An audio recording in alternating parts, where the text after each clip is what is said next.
everyone, and welcome to another of our amazing DigiPride 2022 panels. This one is called +1 Self-Care, Leveling Up Your Mental Health with Safe in Our World. A fantastic mental health video game charity that I'm very honored to be a patron of. DigiPride, for those that haven't been keeping up, is presented by Xbox and sponsored by 2K, Ally Financial, Arcade Spirits, The New Challengers, Devolver Digital, and Wizards of the Coast. Thanks to all of them for making this happen. You can find out more about everything coming up over the next 3 months on gaming at gamingmag.com/DigiPride. There's a Q&A, as always, on this panel, so please hold your questions back until the end. Our wonderful host, Anxiety, will tell you when is the time to start asking questions, ready for the Q&A, and then pop them in the chat, and the team will answer them at the end. I will make an appearance and curate the Q&A right at the end. But you'll be very glad to know that it's not my ugly face that'll be on this stream mostly today. So I'd like to introduce you to our wonderful hosts and panelists. First up, we have the wonderful Anxiety, and then we have Raven and Stuart, and to finish off, Ben. Welcome, everyone. I'm just gonna shut up and hand over to you, all you wonderful people doing wonderful things. So, Anxiety, as the host, I'm going to hand over to you. Have a wonderful panel, and I can't wait to find out more about +1 Self-Care, about leveling up mental health. Thank you so much, Robin, and he's gone. Seriously, that was so cool. We all popped up on cue. It's like a old 90s sitcom intro. I'm really into it. Right. So hi everybody. My name is Anxiety. I am a mental health and variety talk show host. I live with depression, anxiety, and ADHD. I am bisexual. I am loud. I'm very much a lot, but also I'm exactly me, and that is everybody on this panel.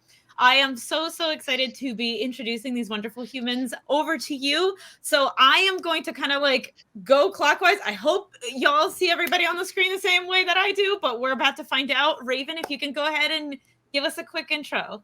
Hi there, I'm the Demented Raven. I am a disabled autistic variety streamer and composer. I am also bigender, non-binary, asexual, and pan-romantic. And I am passionate about mental health, as I have BPD myself, and also I'm part of the LGBTQ, of course, and also a gamer. Thank you. All right, clockwise would be Stuart. It's me. Hiya. I'm Stuart. I'm a video game analyst in the certification unit at the British Film Institute. Doing a lot of business stuff, but then also some cultural stuff there. I've been a lifelong gamer since I was very small. I'm also gay, and been quite a journey of mental health throughout the years. So now in my 40s, I think I know who I am. So that's me. Thanks. Amazing, Ben. Awesome. Hi, everybody. I'm Ben. I am similar to Stuart, a lifelong gamer. I am also a mental health professional, so I'm a practitioner, and I am also someone who experiences adverse mental health as well. So I have a diagnosis of obsessive compulsive disorder. And I guess that kind of informs my motivation to do the work that I do, and also for being here today as well to share my experiences and a little bit of my story. And I'm also a member of the LGBTQIA+ community. I'm gay. Thank you so much, everybody, for the self-disclosures, for a little bit of insight into. Hopefully, that gives our viewers a little bit of understanding why we're gathered here today.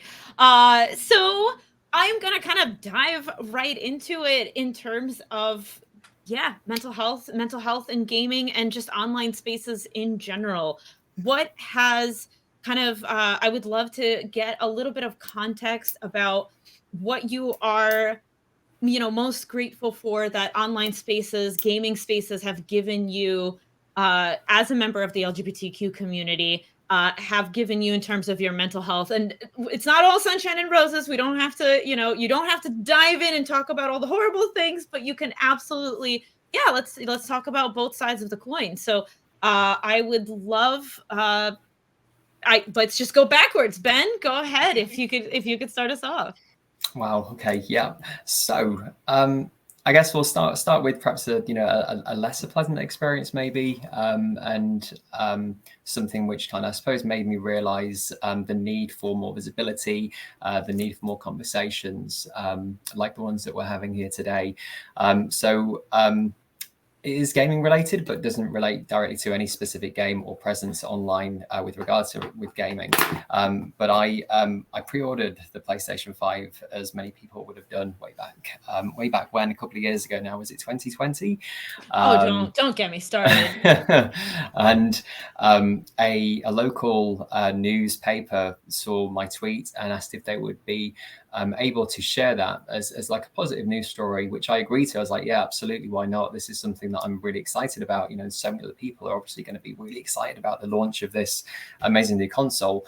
And within minutes of that going live, there was people making comments about my sexuality, making homophobic slurs, and it was really quite upsetting, you know, in that moment to see something that I perceived as quite positive have such a, you know, potentially negative impact. So obviously I had to respond to that. I had to get in touch with the news paper who had run the article and had a few things amended and had a few comments obviously taken down.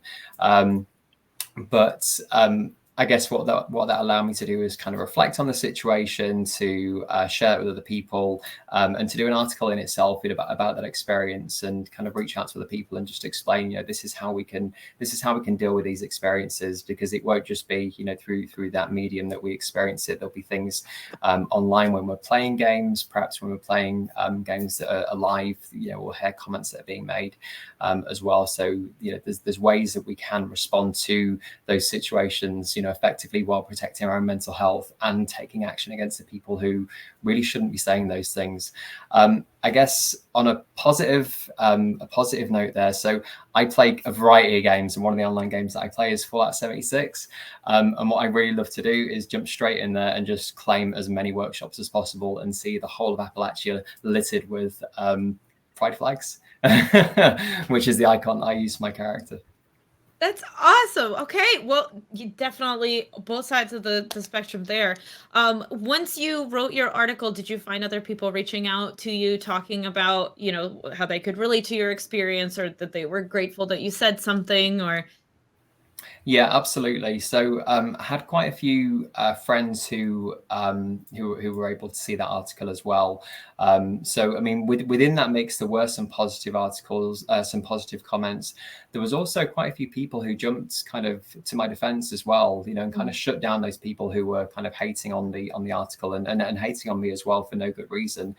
But yeah, definitely the article that I posted following the news article that was published about me purchasing the PlayStation 5, that got a lot of attention. I was really pleased to see that other people had kind of found some meaning in that, and was kind of encouraging for me as well to see that being able to share the experience, you know, to be kind of vulnerable, I suppose, in that space, allowed other people to open up and explore themes for themselves as well, and reach out to me to discuss that.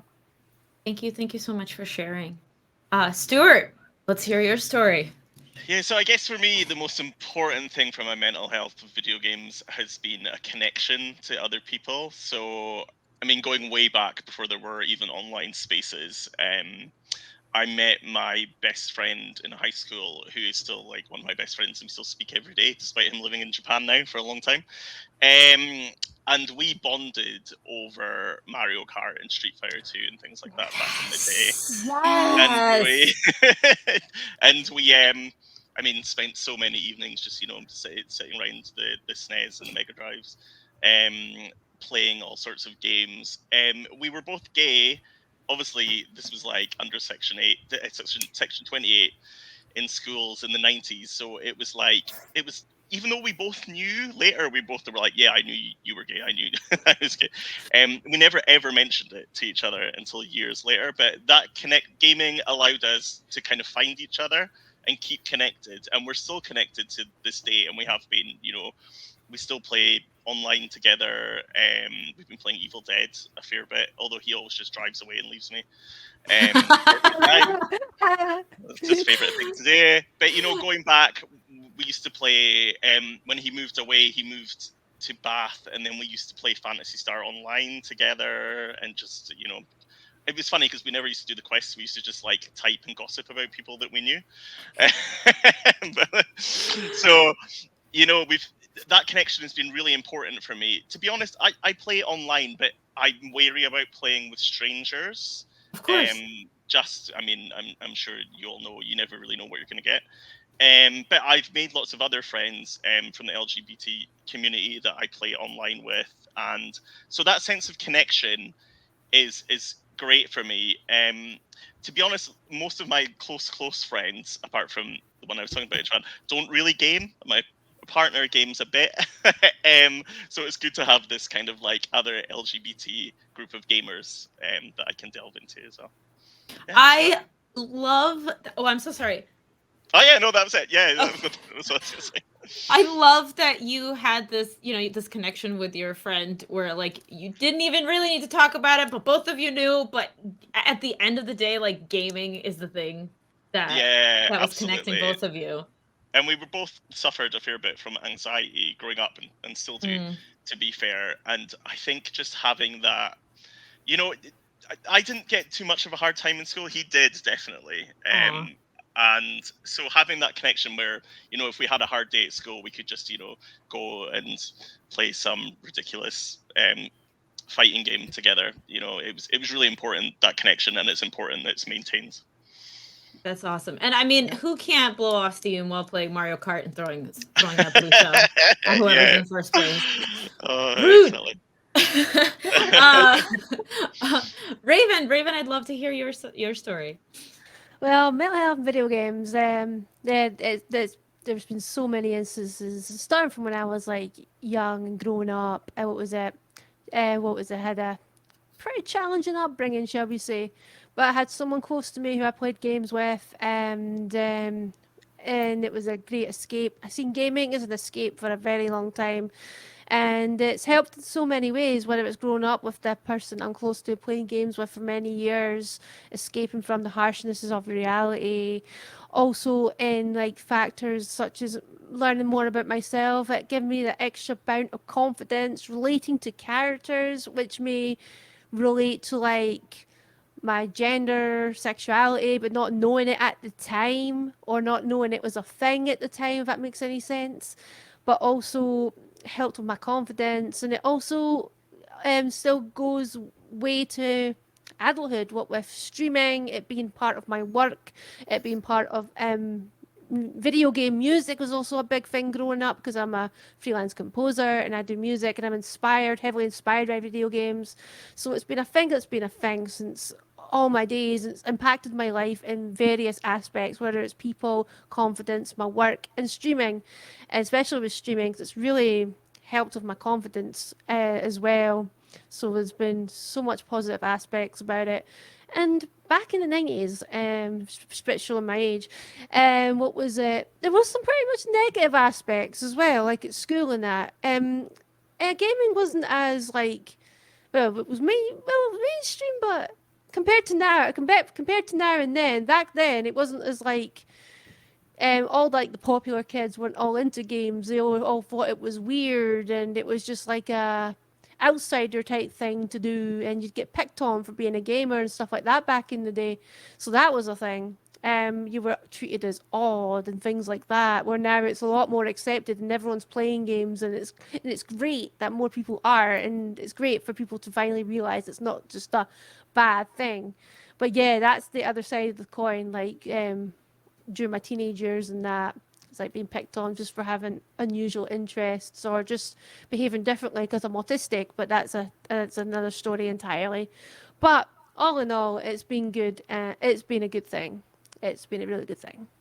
That's wonderful. So I hear a few common themes that I kind of want to explore. One is that gaming gave you a space to be yourself, Yes. which is interesting to me, because I feel like a lot of the rap and the forefront of what gaming gets is that like, oh, the communities are super toxic, right? And I'm sure everybody on this panel has experienced that. Of course, literally Ben's story, but so much of that, like being able to find your niche in gaming is so critical to like helping yourself figure out who you are, and I love that. So we're gonna explore that for sure, but and Ben, I'm not putting you on the spot. I'm gonna open this all to everybody, but what Ben described is definitely a scenario that a lot of us have been in, and it affects your mental health. And it was something we discussed literally before we came in here. How do you handle toxic comments? And so I would love to kind of hear your thoughts, hear your, coping skills. Like, what do you just log off for 2 hours? Do you go outside and touch grass? And, what do you do to kind of keep yourself connected to the space, but also knowing that, the worst parts of it are there, and we need to disconnect from that sometimes. So anybody who wants to go first, it's a totally free for all. Well, okay. Basically, no problem. Basically, I'm a streamer, and being a person that's been on the net, surfed the net since my teenage years, I've come across quite a number of toxicity over the years, and there was a time where I was mercilessly bullied online, because I was due to my autistic nature and not being aware of how cruel the world was at the time. That was a thing. But what was it? At first, I struggled with it. I didn't know how to react to it. My response to it was just to argue back, which was just adding more fuel to the fire. But I learned the hard way that wasn't the best way to go, because then they'd just throw more stuff back at you. And obviously, I was just upset. I wasn't necessarily being toxic back. I was just more just stressed and frustrated, not sure how to react. But as time went on, I learned that just taking a break, escaping from the scenario is the best thing you can do, because they want the response, they want the fuel, they want the food to like consume, things like that. And it's best to let the trolls starve, pretty much. But after my teen years of being like bullied online, I built a sort of like shield towards it, like a coping mechanism. Unfortunately, I shouldn't have resorted to this, but unfortunately, I did get to the point where I got used to it, that it didn't really harm me anymore unless it hit below the belt. However, whenever I stream these days, I've been getting a few trolls my past few streams on my ramble segments, and basically I've been just laughing it off and things like that, because it's just there's certain things that could hurt some people. Some things can be like not so hurtful for others, but regardless, it's incredibly wrong and not a nice thing to do. Going in and being nasty to someone is not a cool thing at all. But I would just laugh it off or have my mods on standby. But not everyone has mods on standby. So if I go for a situation where it's something that hits below the belt, because there is triggers for everyone, has a trigger point where something will hurt them no matter what the situation. And when it hits a thing like that, I just have to like take a breather. Like maybe if I'm streaming, maybe go and be right back, or call it a day, just to like look after myself, because I know it'll just bother me, and I don't want to lash out on any of the sort, especially how I've learned back in the day that gets nowhere. I just need to sign off and focus on myself, whether it's just going for a walk or something, listen to music or something else, anything just to escape, or just venting to a close friend, just anything to escape from it. But that's pretty much how that's my experience. Everyone's experience is different. Everyone reacts differently. So, but that's just how pretty much I would do it. Of course, no, and that's super helpful. I can, as many people as there are coping mechanisms, but the step away, take a breath is probably top of my list as well. One. Yeah, just escape from the situation. Once you're out of the situation, you can then focus on yourself. Because if it's still there, if you're still like on the computer or something, it's lingering. It's still trying to like take over you. At least if you get out of your chair, away from the situation, it stops. Even if it still bothers you, you're away from the situation. So then you can just focus on the matter at hand, which is yourself. Absolutely. Yeah. Just removing yourself from looking at it. Yeah, stay away. Stuart, Ben. Sorry. Sorry, no. Sure. Did you want to come in there, Stuart? No, yeah, you go. Thank you.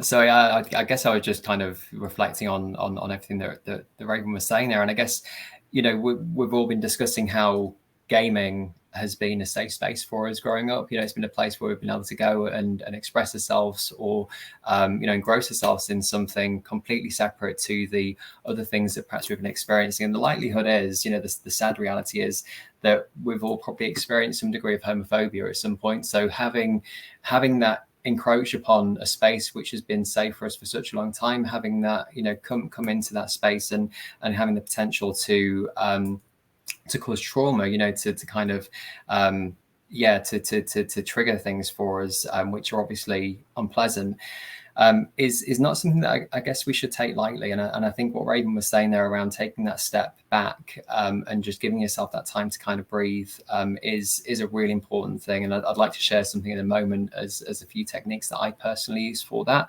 But just before that, I guess a few of the things that I think are quite important to consider in those in the kind of those periods where we're experiencing other people's vitriol toward us.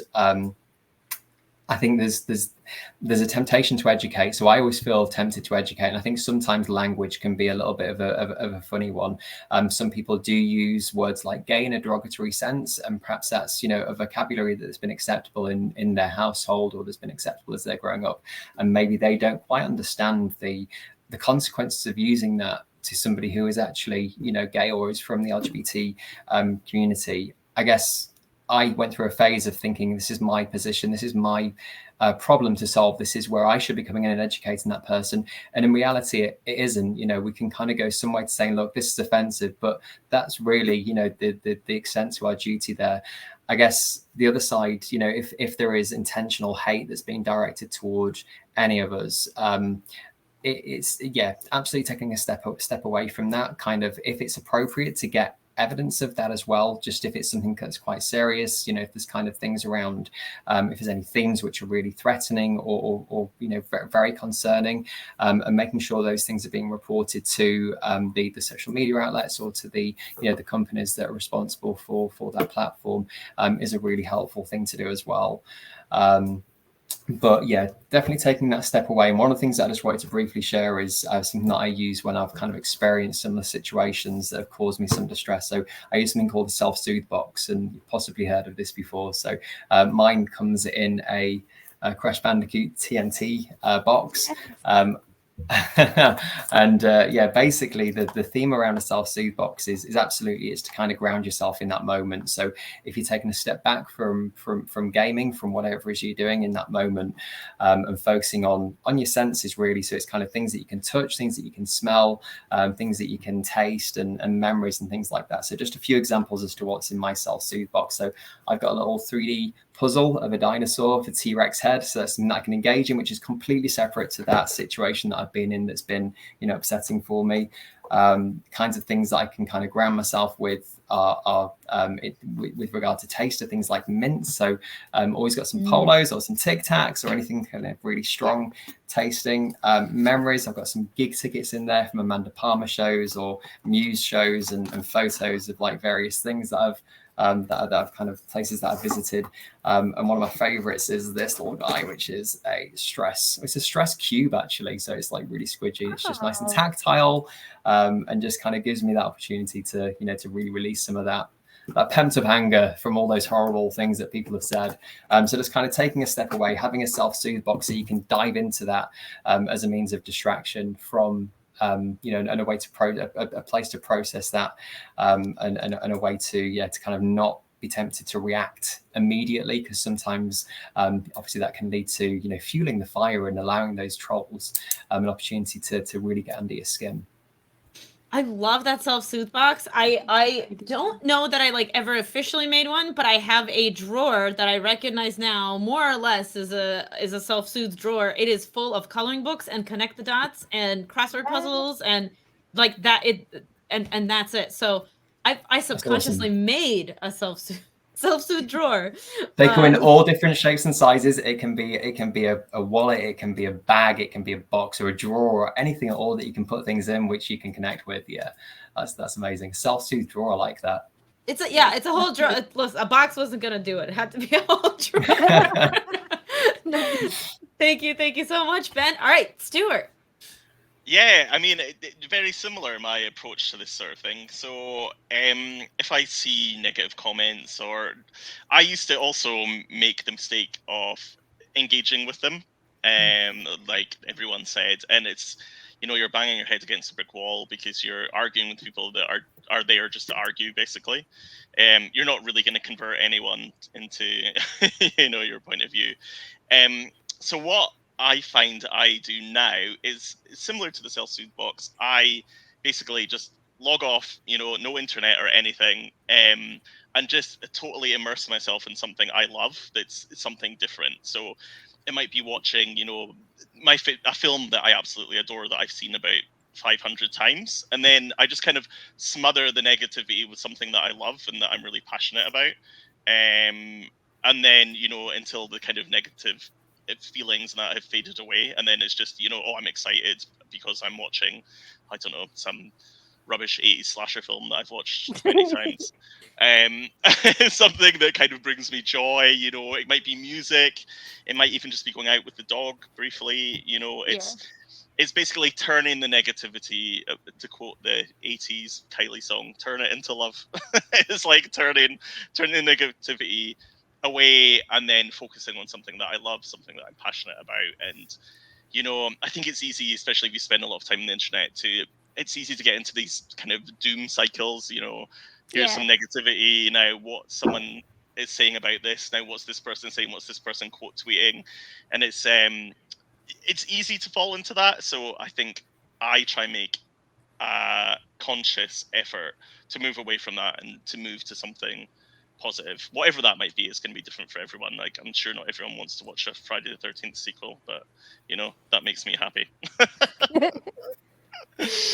Oh my gosh. I love that the common theme with all of this is also kind of reminding yourself about the world outside of the space that you're in, right? So I feel like it's so hard to get, if you spend a lot of time on Twitter, it's so hard to get out of that and be like, wait, there's a world outside of this, like, these digital walls where like it's great and I have connection and I have friends, but there's also a lot of this other stuff going on, and I can go to another space, literally in another, like, dimension of your present existence, and experience whatever is going on there. So whether that's Stuart watching Friday the 13th, whether that's a self-soothe box, whether that's like just walking away from your computer, all of that, I love that. And that was something grounding that I needed to, like, learn myself, to constantly remind myself, like, there are many worlds outside of the little digital world that, like, I took so much pride in curating, again, to what Ben was saying,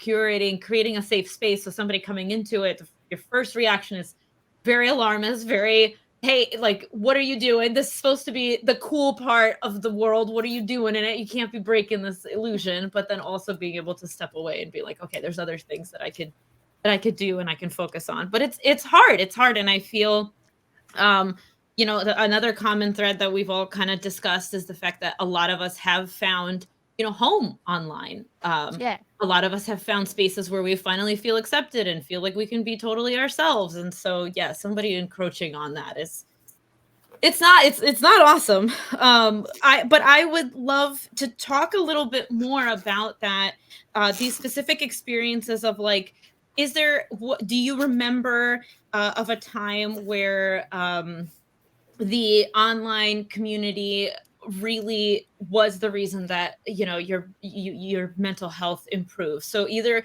from the perspective of, maybe there was a game that you started playing and you found a group of friends, or the streaming definitely did that for me, where it gave me the power to create a space that I wanted to see, that I felt was missing for me. So if anybody has examples or experiences like that, I would I'd love to hear them.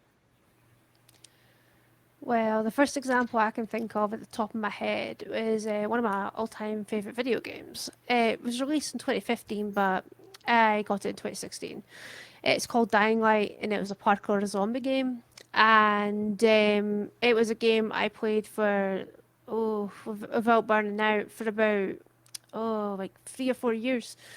And it was always a game I considered an escape, a complete and utter escape. It would always be my mental health escape, because whenever I was depressed and that, it was an open world as well, so I would just immerse myself in the world and always find something to do in it, and just escape completely. It's also when I met some of the community from there as well.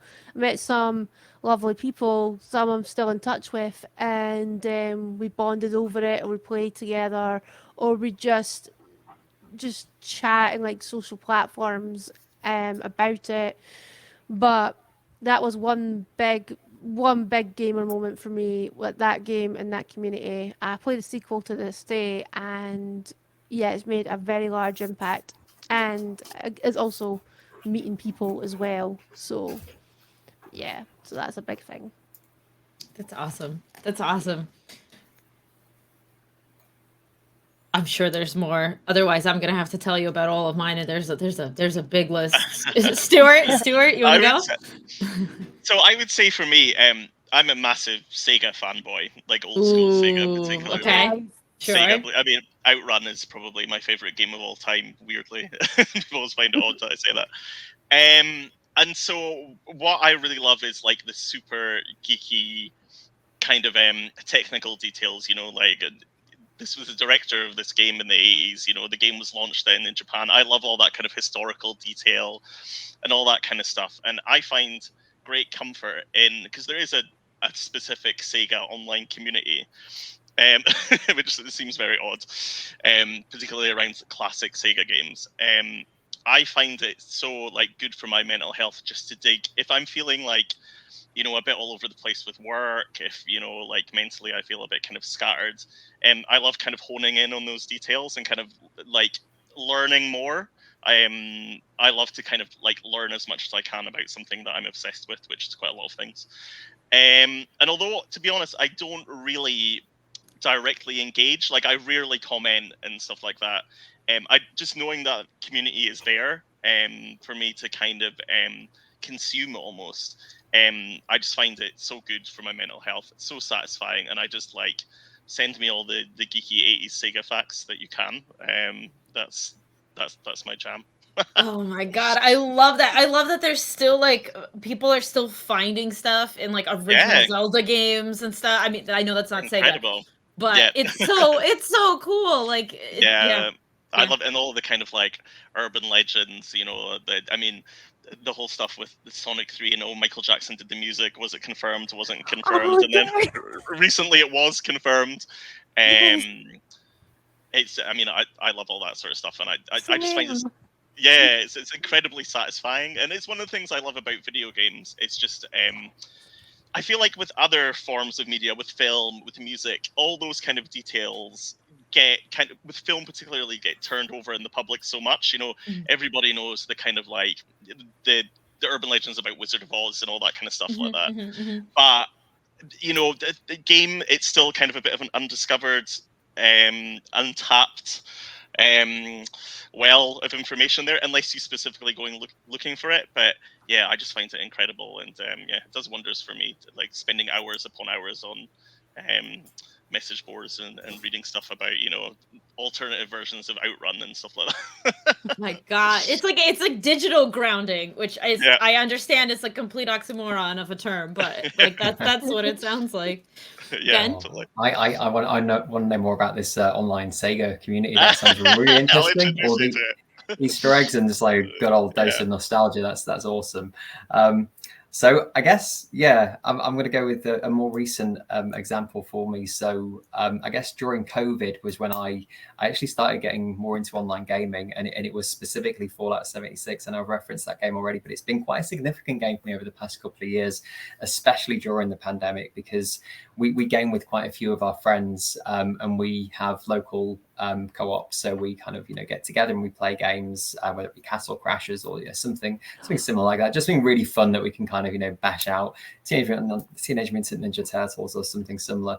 And when we obviously went into the pandemic, we realized that we didn't have the ability to play in the way that we were before. We couldn't connect with those people. And one of our friends suggested that we should all get Fallout 76. So we did. And it was just a really nice way to, to keep those connections with the people who were there in our, in our real life, who were tangible, who we actually saw in real time. But then I recognized that there was so much more going on there as well. So obviously Fallout 76 has quite a big quite a big game base. So there's lots of different people from all different communities that play that, and they have icons, and the icons represent all the different LGBTQIA plus flags. So it's really nice to be able to see that. But then what I recognize is that I was actually connecting with people from the community through that game as well. So when they were joining the game, I could see that they were level 1, they were stepping out of the vault. I could go over, I could give them gifts, and they were like befriending me on PlayStation, and it felt really good. It felt really nice to be able to connect with people in that way. I guess another kind of game recently for me, which has just absolutely filled me up with joy, is Horizon Forbidden West, and seeing the amount of diversity and the representation of the community within that game as well. They're obviously tackling all different themes within that, things around mental health as well. And it was just, it was really nice to see how thorough, how considered, how compassionate they were with broaching those subjects and developing those characters as well. Oh, that's awesome. Yeah, let's dive deeper into that, because I kind of geeked out before the panel started about my undying love for Kingdom Hearts, and I'll dive deeper into the fact that Sora was one of the first characters that I saw myself in, which is quite odd. I mean, I've been playing as much as anybody else, but probably not as intensely, because I didn't have as much access to games. But I remember, when I played about in 2019, I've played Kingdom Hearts, and like Sora's character specifically really grabbed me, and I felt represented, and I felt like I could relate to this. Were there any games where you ever felt, and this doesn't have to be necessarily relating to a character, but if there was ever a moment in games where you felt represented for your mental health struggles, for something the character went through that maybe helped you realize something that you were going through? I love asking people about stuff like that, but I realize that might be a little bit harder to answer on the spot. But if you have one, just shoot it out. Give it all you got. What was it? Oh, well, out of all games that hit hard on the mental health front, I think I'm going to go for the obvious choice here, Hellblade. Ooh, yeah. I was actually gifted that on stream for stream last year, and my friend wanted me to play the whole entire thing, and I did. And just going throughout it, and with myself having really dark days and mental health issues, it was freaking me out a lot. And by the end, because obviously the whole game's about is about Senna's journey and her mental state. And by the end of the game, I was crying because it hit me so hard. It was so relatable. Even if it was focused on specific conditions more than others, some of the signs really hit home, and I feel like I could really relate to it, especially the darkness. When things got incredibly dark, because I know what it's like to be in an incredibly dark place. Serious note for a moment, when things like that. And what was it? But by the end of it, it just hit me. It just hit me so hard, and I was crying. And it's a beautiful game. It's one. It's an experience. It feels more like an experience more than a game, and it's one worth experiencing. But it may hit you hard, especially if you've got suffer from mental health, especially if on the depression and anxiety front, or more, or others. But it definitely hit me especially, and yeah, it was an experience. I was grateful to dive in, because while there's more games out there that are definitely exploring mental health more deeper than ever. I don't know where I'm going with this. It's just No, that's good great. You're not the only one, definitely, who's had, I feel like, that, you know, that cathartic experience playing Senua. It's actually one of the reasons that I haven't dived deeper into it, because I've heard so much, and then I started playing it and I was like, oh, this is a lot. I don't know that I'm ready for it. But I have to do a plug. Safe in Our World just had a podcast come out with Paul Fletcher, Dr. Paul Fletcher, who was the main consultant to create an accurate representation of Senua's mental health. So I have to plug that. I need you to go and listen to that right now. Our very own Rosie did a brilliant interview. So please do check that out. Yeah. I listened to that podcast earlier on today and can confirm it is brilliant. Absolutely. Really informative and just, brilliant podcast to listen to. And that game as well. So interestingly, Hellblade, I played that when I had COVID and didn't quite know what I was letting myself in for. So it was doubly trippy. But yeah, it's one of those games that it is an experience, like Raven said. That's, you know, there's a perfect way to sum it up. It is an experience. It is so much more than a game. Incredible. Yeah. Yeah, one game that I played a couple of years ago that really hit me hard was The Missing. I don't know if anyone's played it. I can't remember the full title. It's called The Missing. J. McField or something. It's Swery who did, you know, Deadly Premonition and those other games. Problematic. It's not particularly the representations, LGBT representations in it are very messily handled. I'm seeing The Missing, J.J. McField and the Island of Memories. That's it. Yeah, catchy title. So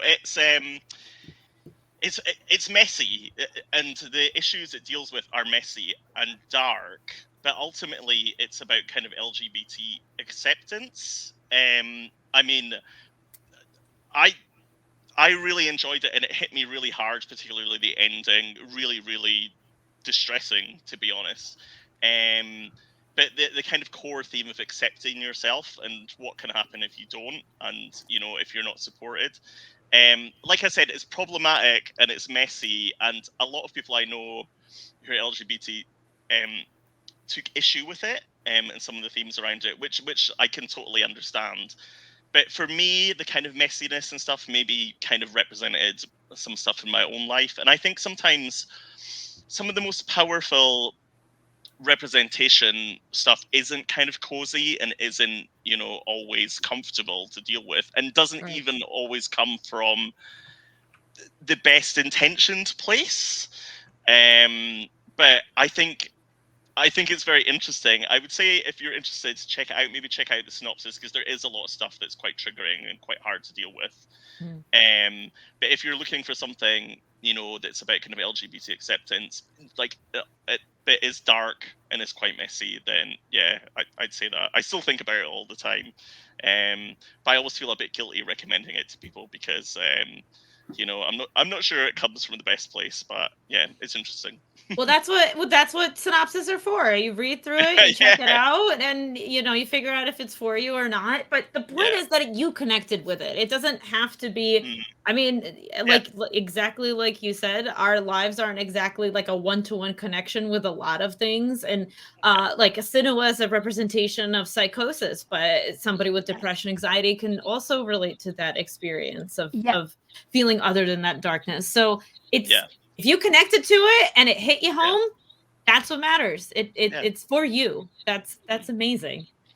Oh my gosh. Okay, so we could obviously talk for hours, but unfortunately we are kind of coming up on time. I know it's. I feel like it. Yeah, I know. I feel like it flew by. That was quick.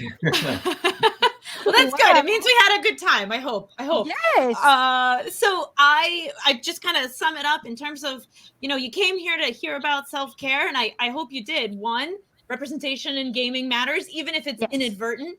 So we talked about that. We talked about different kinds of self-care when the worst parts of the gaming community rear their head. And we talked about the importance of having the gaming community and the gaming space to feel accepted and loved and cared for and connect with other people who are like you.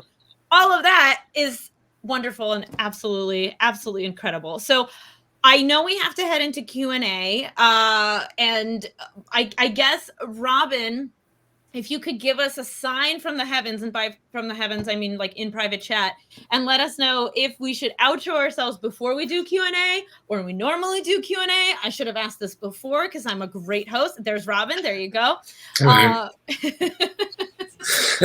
Excuse me. Yeah, I thought I'd just come on and say hi. What an amazing there you panel. go. That was honestly truly, truly great to sort of reflect on a lot of things. And I think there's some really, really positives coming out of that as well. And some really good messages. So yeah, huge thanks to the panel. The Q&A we can kick off very soon. If you have any questions, just start dropping them in the chat. In the meantime, you talked a lot about obviously the games that you like to play. We talked a little bit about coping mechanisms and stuff. Is there any kind of like real like top tip for continuing that kind of like self-growth? Where can you reflect on stuff? How do you learn? Where do we sort of share these tips? What are good places to go to and get these tips? Of course, we should Safe in our world. The Safe in Our World website, exactly. Yes. But more seriously, what's sort of people's top tips or resources to sort of like help themselves and help each other? That was, I just made a whole thread on this, and I still have a hard time, I think, always narrowing it down to one. It depends on figuring out like what you need, what you need that will help you, right? So for somebody that might be looking for like a chat or a forum, and for somebody it might be looking at pictures of puppies. And for somebody that might be talking to a therapist, and for somebody that might be coloring or whatever that is. And but I don't know why I started answering this question. This is the panel. Hello. Okay, panelists, go ahead while we're waiting for questions. Sorry, Robin. No. Go for it. Well, one could be like talking to someone close to you if you've got like that close, like either that close circle or a close family member or friend. Or there's online spaces where you can get in contact with if you're comfortable talking to a stranger, you could do that sort of thing as well. So like some form of person to person contact might help just get things off your chest, for instance. That's one. Yep. I guess it can be quite difficult really to understand what it is that we're experiencing, what it is that we're feeling, making sense of the experiences that we've had, especially if they've been adverse. It can be difficult to know where we need to reach out for or what it is that we need in that moment. So I guess one of my top tips would be to maybe write things down, get yourself a notepad and pen, just kind of write down the experience, reflect on it, and understand on a few different levels what the steps might be to helping you continue to process that. And whether that be, like Raven said, reaching out to someone, a loved one, a friend, family member, to discuss those things further. It could well be, perhaps this has been an ongoing theme, in which case it might be worth speaking with a doctor or somebody, in that kind of capacity. There's obviously the Safe in Our World website that's got a plethora of brilliant resources and signposting information for services. And I guess kind of keeping it relevant and topical to what the purpose of today's panel is. I guess there's websites, a variety of different websites that concern the LGBT community and mental health, charities as well, that we could, potentially signpost people toward. We could potentially be accessing ourselves. So, I guess that would be my first tip, would be to write things down. Kind of write down the experience and make a little bit of sense of it. I love all of that. We have a question that has just come in. It's a long question, so I'm going to try and précis it slightly. So BB Kyle is taking up half the screen. Has asked, I feel like the toxic players I come across in gaming voice chats and Twitch hate raids was a shock to my mental health, but then strengthened it by giving me a little thicker skin to homophobia.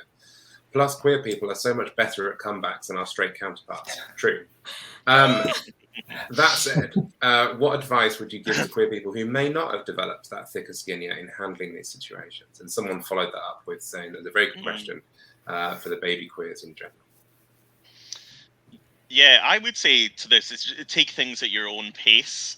I mean, I think for some people it really, like you said, the shock of it gave you kind of thicker skin to the homophobia, but obviously not everyone is going to kind of develop that thick skin. You know, I mean, years and years I've been getting homophobia and heard it my whole life, and I still, you know, can't really get a thick skin to it, if I'm completely honest. Yeah. I think you have to take things at your own pace, and you know, to be honest, when I play online with strangers, like I almost never turn on the mic, or like I just don't want to hear what people are saying, because I feel like, oh, this is going to put me off if I hear someone, you know, using a slur or whatever. I think, yeah, take it at your own pace. You know, you can expose yourself to it little by little and kind of build up a tolerance. You know, that works for some people, which sounds ridiculous, but it does. Yeah. You know, and I think ultimately, if it's really getting to you, just like avoid it as much as possible. You know, just do what you can. Don't look at comments. Don't play with chat enabled if you don't have to, and if you really don't want to and you feel uncomfortable. I know a lot of queer people. I have a couple of friends who won't play online at all just because they're worried about, you know, facing it, and they're like, well, I get enough of that in my day-to-day life. Why should I get that when I'm going online? So I think it's such a personal thing, but I think it's about kind of almost about testing the waters, and I think you kind of develop your own limits, and just like sticking to those limits ultimately is a good thing for your mental health. That's just my opinion, but that's I totally agree with everything that Stuart said there. I think, you know, it's important to kind of, you know, look at things from that perspective. I think it's also, you know, really important to acknowledge that this is a relative thing. So, you know, I might on some days be really resilient and be able to tolerate some of that, and you know, that might be other people's experiences. And on other days, my mental health might have taken a bit of a bashing. I might have had a really bad day at work. I might have encountered some other homophobia elsewhere. So that thing could just be that comment that I see, that comment that I hear within the game might be enough just to kind of tip me a little bit and make me start feeling, you know, a bit more low or a bit more worse about myself than I was before. And I guess in those kind of circumstances, going back to what we were saying before, kind of taking that step back, reflecting on the situation, not engaging with that kind of abuse in that moment is really important. But I think there's also something really important there around reporting those people as well. So making sure that we're utilizing the methods that we have. So moderators, reporting functions. And if it comes to it, you know, reporting these things to the police. So in the UK, homophobia is a hate crime ultimately. And if we've got kind of tangible evidence to show that someone has committed that crime, it's absolutely okay to report that. And I think it's important that we report these things as well, just so we're able to have them addressed at a level, you know, which would be appropriate and proportionate to deal with them. President Kang, for those who run their own communities, what measures can you take to keep your safe space? Do you ban people immediately, time them out, try to talk to them, etc.? Okay, as I am a Twitch streamer, basically, I have a zero tolerance on like any form of hate speech, homophobia, or any of the sort. Absolute zero tolerance. So I have myself and my moderator team. We ban on site because anything that is any form of hatred towards the LGBTQIA or anyone in general is a strict no, because I and my team do my best to make sure our place is inclusive and positive and here for all walks of life as much as possible. So no, we don't reach out to try and talk to anyone who's responded in like a Twitch stream. We just ban on site and just leave it, because most of the time it's just someone jumping in thinking they're having some fun, and by trying to like upset the streamer for whatever satisfaction to get out of it. So there's not really a point talking to them. It's a bit different if it's a Discord server and someone's starting out the blue and they may have hung for a while. Sometimes you might have to message them and explain what they did was wrong and then just ban on site again. But the best course of action normally is to just like remove remove any ounces of toxicity so it doesn't harm or corrupt your community any further. So, coming from personal experiences as well. To kind of top on that, like, yeah, all of the above. Ben briefly talked about this, about like feeling like you have to educate somebody, but and that's kind of, we consider I mean, my community considers themselves like an educational space. And that's actually also been used against us. Like, oh, aren't you supposed to be an educational space? I came in here with like a horrible argument. You're supposed to, help me out here. And okay, all right. I now, through like 5 years, I've definitely gotten better at parsing through like genuine, honest questions. Yeah. And just, it's not coming from a good place. They're just trolling. But that does get hard. And we definitely, I try to focus on educating, but two things will happen. One, it depends on, my energy for the day. If I'm not there, it's not going to be the day for you to get educated in this channel. I'll probably direct you to resources, and I'll probably tell you like, hey, that's not really cool, and I hope you don't do it in another channel, and we're going to call it a day there. But yeah, in terms of like talking to them, I definitely, my moderators and I have a kind of 3-strike policy in terms of, so we'll start by, we'll attempt educating. If you come back and it's starting to feel like it's a bad faith argument, it's maybe one more chance. And then, because I also understand a lot of people, not everybody's neurotypical, not everybody has the same comprehension of like how to ask questions politely and everything. So we do try to give the benefit of the doubt, but yeah, it's okay to be tired. I think that was the whole point. And also, because we are short on time, I'm going to remind everybody, Twitch has created some incredible moderation tools. There's still more to go, and there's still more to be done, but please do not hesitate to moderate your chat as needed and have all that nonsense filtered out. You might lose like a number in viewership, but it's not people you probably wanted in there to begin with. Yeah.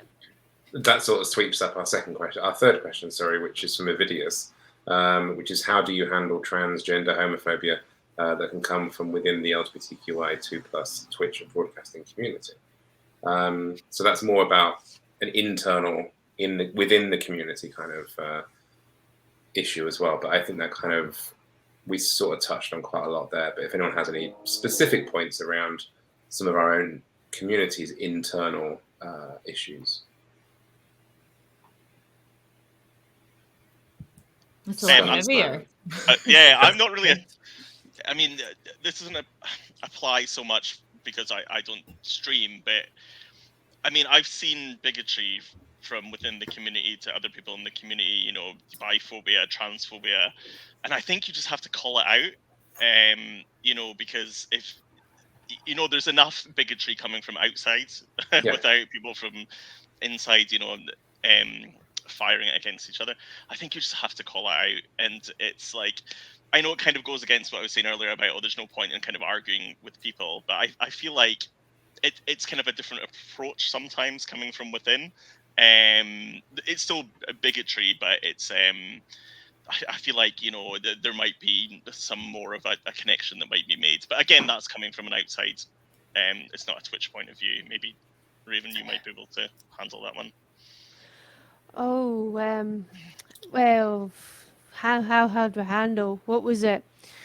It's tricky. It's tricky witnessing all the like trans gender homophobia on Twitch. It's like when you're just on socials and then you see some really amazing things. Like, for example, in TwitchCon there was a drag showcase, which unfortunately I didn't see, but there was I've seen a lot of people in passing and they looked absolutely stunning. And what was it? But when you look in the comments, it's like you see people like with like homophobic comments, like just in the tweets on the subject, and it's just like, it's really depressing because when you like see like amazing, when Twitch actually finally acknowledge like things like topics like these, you dread what's inside the thread, because as well as people being happy about it, unfortunately there's a lot of toxicity within Twitch to do with homophobia. It's just it's like I speak out about it on my like streams and things like that, how Twitch need to like get better at this sort of thing, but also when there's certain tweets and that, it's like I'll just focus on the good things and avoid the bad ones, because it's just all the same stuff, and it's not right, and they're not worth being responded to. Obviously, reporting them is a good idea, but responding to them is maybe not the best idea. I think I have to circle. Sorry, I have to circle back to the main to the main point and what's been said before. With Stuart's point, which is definitely call it out if you can, and then going back to the point that's already been made about like, if you have the energy, educate. If you don't have the energy, no, you do not have to educate. It is not your job. But Absolutely. uplifting people in the community who are doing amazing work goes hand in hand with making sure the people who are hateful and hurtful, don't have their voices heard, and Exactly. focusing on that. I was just going to add to that, if I may. I guess, I mean, I'm really sorry, Avidius, and anybody else who is experiencing things from within the community. These things can happen, obviously, in real terms as well, when we go to kind of nightclubs and pubs, and it's never acceptable, and it's particularly sad, I suppose. I guess what I would be saying is just make sure you are practicing a shed load of self-compassion. Really looking after yourself, connecting with the people who love you, the people who you feel safe around. Be with those people, reach out to them in those moments. And there's a quote that I've got. So in my self-soup box, I've got some quotes. And one of my quotes here is, we're all stronger, smarter, talented, beautiful, and more resilient than we are told. And just remember that, just try to remember all of those amazing qualities that you have that make you you, and make sure that you are sharing those with the people around you as well. We have one last question, which is about countries where homophobia is internalized, even in politics. Is there any specific advice around that? Actually, I come from Russia, so I think if there was a beacon of internalized homophobia, that might be it. I don't have an answer for that. When you're prosecuted for who you are from within the country that you are in, and I mean, we're experiencing quite a bit of this in the U.S. as well, with laws being implemented, like the laws in Florida, and the only thing that I feel like I have the power to do is uplift the voices who need to be heard, and continue uplifting them, and continue. Oh my gosh, I don't know if I'll get hate for this, but please continue voting wherever you are, where you feel like your vote can make a difference, because it's not even that your vote might not make as big of a difference as it should. It's that if you don't vote, the other person will, and that's not what we want.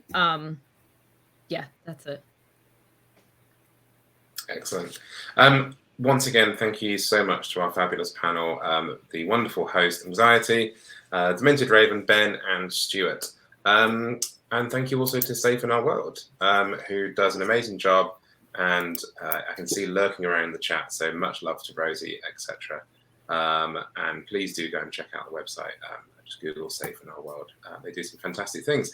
That's it. So we'll be back tomorrow. Me will be here tomorrow with Let's Go Gaming, with It's Me, Holly, and Evalicious playing Fall Guys. So for a nice bit of lighthearted Fall Guys fun, come and check that out at the usual time, the usual place.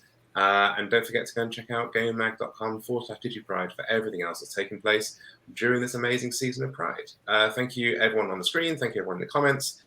And thank you everyone just in general. Have an amazing time. And thanks so much. Take care. Bye-bye. Thank you. Thank you. Bye.